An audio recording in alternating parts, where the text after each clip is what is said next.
सैराट नावाचे भंगार चंगार पिक्चर पोरांना दाखवून संस्कृती बिघडवण्यापेक्षा छावा नावाचे चित्रपट पोरांना दाखवा.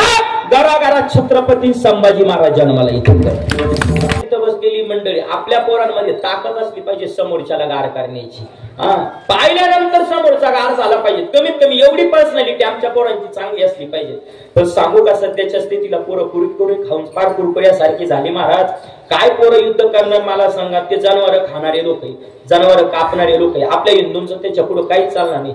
कमीत कमी एवढं भवितव्य तरी डोळ्यापुढे ठेवा का पुढे जर लढाई झाली तर आमच्या पोरांना पाहून ते पळाले पाहिजेत. एवढं ठेवून युक्ताहार करा. विठ्ठल विठ्ठल. दुसरी गोष्ट आहे युक्त विहार. चांगलं राहा. बरेच लोक असे महाराज कशी गबाळ्यावानी राहतात. आणि मी कायम सांगतो देवाने चांगलं दिलंय ना चांगलंच राहा. मस्त प्रत्येकाने घराच्या बाहेर निघताना आपल्या कपाळावरती गंध असला पाहिजे. का गंध असला पाहिजे माहिती का. एकच कारण आहे मंडळी. तुम्ही गंध किती ठिकाणी लावावा आणि काय लावावे सोडून द्या. पण गंध एवढ्याच करता कपाळावरती लावा. आपण हिंदू आहोत म्हणून कपाळावरती गंध लावा. प्रत्येकाच्या कपाळावरती गंध असला पाहिजे. पोरगा शाळेत जात असताना त्याच्या कपाळावर गंध असला पाहिजे. पुढचं बोलू का अजून.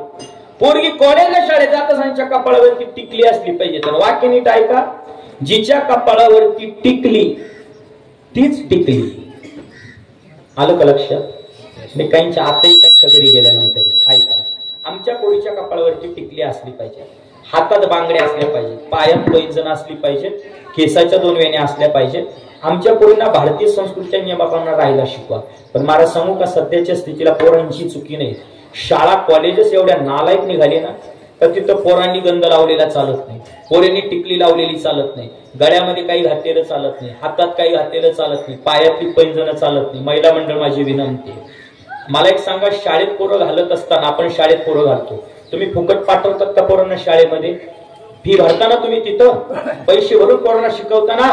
मग माझी विनंती जिथं पोराला गंध चालत नाही, पोरीला टिकली चालत नाही, पायात पैंजण नाही, काहीच नाही, अशा शाळेमध्ये काय करायचं. त्या सगळ्या पोरांच्या बापांनी नाही एकत्र यायचं, आईंनी एकत्र यायचं. त्या शाळेत जायचं आणि तिथला मुख्याध्यापक चांगला. तुला पाश्चात्य संस्कृती आवडते दादा. मी सांगत असतो धर्म जपा. सत्याच्या स्थितीला सगळ्यात संकटात धर्म जर कोणता असेल तर तो आमचा हिंदू धर्म आहे. किती संकटात आहे. 2 लोकांनी आमचा हिंदू धर्म संकटात घालवण्यासाठी शर्तीचे प्रयत्न चालवले. एक फादर आणि 2 चादर. एकीकडून ख्रिश्चन मिशनऱ्या आणि दुसरीकडून मुसलमान महाराज धर्म संपवण्यासाठी अथंग प्रयत्न चालवले गड्या. कोणतं. ख्रिश्चन मिशनऱ्यांमध्ये पेठ सुरगाणा तालुका जा कधीतरी तिकडं मंदिरं पाडून चर्च उभे राहिलाय दादा. हिंदूंचे घरची घरं ख्रिश्चन व्हायला लागले. हरिपाठ बंद झाले, काकडे बंद झाले, कीर्तन बंद झाले. येशूच्या प्रार्थना तिथे सुरू झाल्या. ही शोकांतिका आहे हिंदू धर्माची.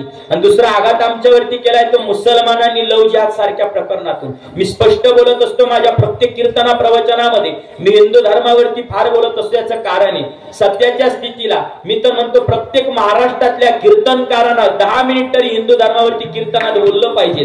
का तर महाराष्ट्रातला कीर्तनकार ज्या दिवशी प्रत्येक कीर्तनकार कीर्तनामध्ये 10 मिनिट हिंदू धर्मावरती बोलेल त्या दिवसापासून तर 1 वर्षाच्या आत भारत हे हिंदू राष्ट्र झाल्याशिवाय राहणार नाही दादा. बोललं पाहिजे प्रत्येक कीर्तनकारांना. पण शोकांतिका वाटते दादा. बोल घाबरतात सगळे. महाराज रात्रीचा प्रवास आहे काय करावं. एखाद्याने अडवलं तर काय होईल दादा.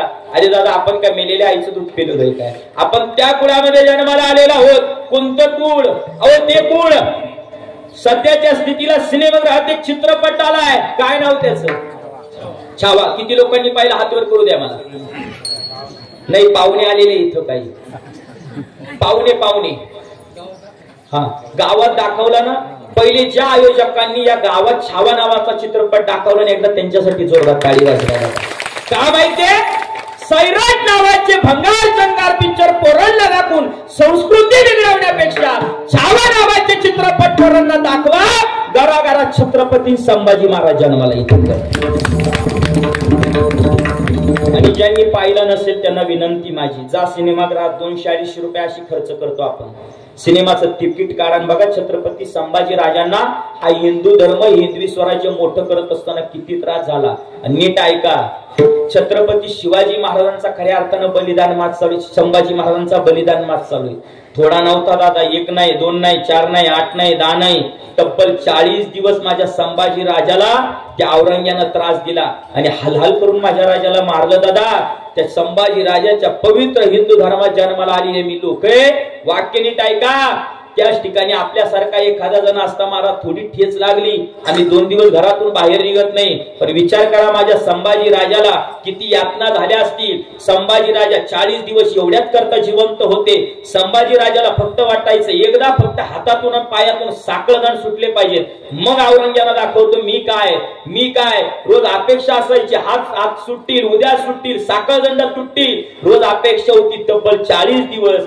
पण शेवटी अखेर संभाजी राजांचा घात करणारे दुसरेच नव्हते दादा, आपलेच नराधम होते. आणि आपल्याच नराधमांनी संभाजी राजाला कैद करण्यासाठी मदत केली होती. मी कायम सांगत असतो गड्या, घातक परके नसतात, घातकी आपलेच असतात दादा. आपल्यापासून सावध राहा. हिंदू धर्माला तो काय तो परधर्मापासून नाही दादा, आपल्या धर्मातल्या लोकांपासून आहे. सांगू हा हिंदू धर्म वाढवण्यासाठी किती संभाजी राजाला बलिदान करावं लागलं, कसं किती हाल केले त्या औरंग्यानं. ज्यांनी छावा पाहिला त्यांना धन्यवाद, ज्यांनी पाहिला नाही त्यांनी बारकाई नाही ऐका. अहो मी म्हणतो छावा हा क्वचित दाखवलाय त्या चित्रपटामध्ये, थोडं दाखवलंय. मी म्हणतो जर खरा चित्रपट जर महाराष्ट्रापुढे जर उभा केला असता तर दादा महाराष्ट्रातल्या प्रत्येक हिंदूनं हातात तलवारी घेतल्या असत्या, आपले असते. एवढं बलिदान मोठे संभाजी राजाचं. काय केलं संभाजी राजाला कैद केल्यानंतर त्या औरंग्यानं साखळदंड बांधले. साखळदंड बांधल्यानंतर औरंग्यानं संभाजी राजाला बांधलं. संभाजी राजाला सांगितलं सिर्फ हिंदू नाही, संभाजी राजानं सांगितलं शरीरात प्राण तोपर्यंत धर्म सोडणार नाही, धर्म सोडत नाही. म्हणून अंगावरती तलवारीचे वार केले, जाड मीठ घेतलं, मिठाचं पाणी घेतलं, जखमेवरती सोडलं. जखमेवरती चोळल्यानंतर एवढा त्रास दिला, अंगाच्या वेदना दहा देत आहे. राजानं धर्म बदलला नाही. दुसरा दिवस आहे. संभाजी बोल सिर्फ हिंदू नाही, हिंदू धर्म सोडत नाही. म्हणून तापलेल्या सळया उचलल्या, तापलेल्या सळया लालबुंद केल्या, संभाजी राजाच्या डोळ्यात घातल्या, माझ्या राजाचे डोळे काढले. राजानं धर्म नाही बदलला. तिसरा दिवस आहे. संभाजी राजा बोल हिंदू नाही, सिर्फ हिंदू नाही, इतना ही बोल, छोड़ दूंगा तुझे. संभाजी राजानं मला सांगितलं मरेल तर धर्म सोडणार नाही. संभाजी राजाच्या प्रत्येक बोटाचं एक नख माझ्या संभाजी राजाचं काढलं. एवढा औरंग्यानं त्रास दिला. पुढे ऐका, इथपर्यंत आम्ही सिनेमा पाहिलाय. संभाजी राजा धर्म बदलत नाही. म्हणून त्याच औरंग्यानं माझ्या छत्रपती धर्मवीर संभाजी राजाच्या बोटाचा एक तुकडा हात कापले, पाय कापले. माझ्या संभाजी राजाला सांगितलं सिर्फ हिंदू नाही, इतना ही बोल, अभी छोड़ दूंगा तुझे. संभाजी राजानं सांगितलं शरीरात प्राण तोपर्यंत धर्म बदलणार नाही. अखेर त्या औरंग्यानं 40व्या दिवशी माझ्या संभाजी राजाचे 100 तुकडे केले. पण माझ्या राजानं धर्म बदलला नाही. त्या संभाजी राजाच्या कुळात जन्माला आलेले आम्ही हिंदू. माझे विना धर्म संकटात आहे दादा, धर्मासाठी उभं राहा. आणि मला स्वाभिमान आहे दादा, या महाराष्ट्रामध्ये कोणकोणत्या संप्रदायाचा कोणकोणत्या कुळाचा मला काही घेणं नाही. वारकरी संप्रदाय हा सगळ्या संप्रदायांचा मोठा भाऊ आहे. पण आज हिंदू धर्माचं सगळ्यात मोठं काम करणारं जर कोणी असेल, पाठीमागे एक काँग्रेसचा एक आमदार खऱ्या अर्थानं भुकला. आमचे गुरुवर्य गुरुमाऊली नरेंद्राचार्य महाराज त्यांच्याबद्दल चुकीचं वक्तव्य केलं. मी कायम सांगत असतो वारकरी संप्रदायानंतर हिंदू धर्मामध्ये सगळ्यात मोठं कार्य जर कुणाचं असेल तर गुरुमाऊली नरेंद्राचार्य महाराजांचं दादा. का माहिती का? 1.5 ते 2 लाख जे हिंदू ख्रिश्चन झाले होते ते पुन्हा हिंदू धर्मात त्या महात्म्यानं आणली. एवढी उपकार त्या साधूचे हिंदू धर्मावरती दादा. आणि मी कायम सांगत असतो जोपर्यंत आपण आपल्यातले मतभेद बाजूला ठेवत नाही, हा त्या संप्रदायाचा, हा या संप्रदायाचा, हा मानुभव पंथाचा, हा वारकरी संप्रदायाचा, हा दत्त संप्रदायाचा, हे भेद जोपर्यंत आमच्यातले मिटत नाही तोपर्यंत आपला धर्म कधीच मोठा होणार नाही. माझी विनंती त्या संभाजी राजाच्या कुळात जन्माला आलेली लोक आहे, आमचं रक्त कायम हिंदू म्हणून तापलेलंच असावं.